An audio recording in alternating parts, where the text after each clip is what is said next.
Oh, hello there. Welcome to our program. Will and Zack's French masterpiece with a little bit of humor, JK, JK. Tonight we're going to be talking about the French Revolution and Napoleonic France. Leading up to the revolution, France had many large war debts, causing heavy taxes to plague the citizens. This made the populace extremely unhappy. When Louis XVI tried to raise taxes on the rich, many protested. In order to settle all the arguments, he had to call together a meeting of the Estates General. So in 1789, Louis XVI called a meeting for the Estates General. After discussions, the Third Estate was still extremely unhappy by the policy set up by the ancient regime, the ancient government of France. The Third Estate decided to secede from France. Many members met on the local tennis court and they signed the tennis court oath. They also wrote the Declaration of Rights of Man. This was known as the National Assembly. It started the famous French Revolution. Oui, mon ami. Liberty, equality, and brotherhood, the motto of the French Revolution. Until 1793, France was ruled under the Legislative Assembly, a constitutional monarchy similar to that of England.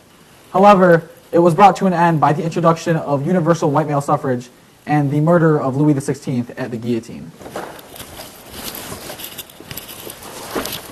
The following few years were known as the National Convention. This was the most radical time period during the French Revolution. The most famous leader of the National Convention was Maximilien Robespierre. However, he turned into an insane dictator and was sentenced to death as well. The National Convention ended in 1795. The next phase of the revolution was called the Directory. 5 main directors ruled over all of France.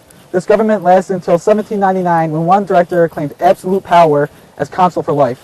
This man was the Napoleon Bonaparte. Napoleon ruled over his consulate as emperor with his legal code, the Napoleonic Code, which he introduced in 1804. He tried to take over the entire world, expanding far beyond France's borders. The Napoleonic Wars continued until 1812, when Napoleon made the mistake of trying to invade Russia. His soldiers gave up in 1814. Napoleon abdicated his reign and was exiled by allied nations to the island of Elba. One of Napoleon's friends, Charles Maurice de Talleyrand, was one of the main players in planning his imprisonment. Napoleon broke out in less than a year, in February of 1815. He gathered an army, marched back to France, and ruled for a short period of time called the 100 Days. He tried taking over the world once more with that army. He was finally defeated when he tried invading Russia at the Battle of Waterloo. He was once again exiled, but this time to the island of St. Helena. This time he did not escape. He died there on May 5th, 1821, and that was the end of Napoleonic France.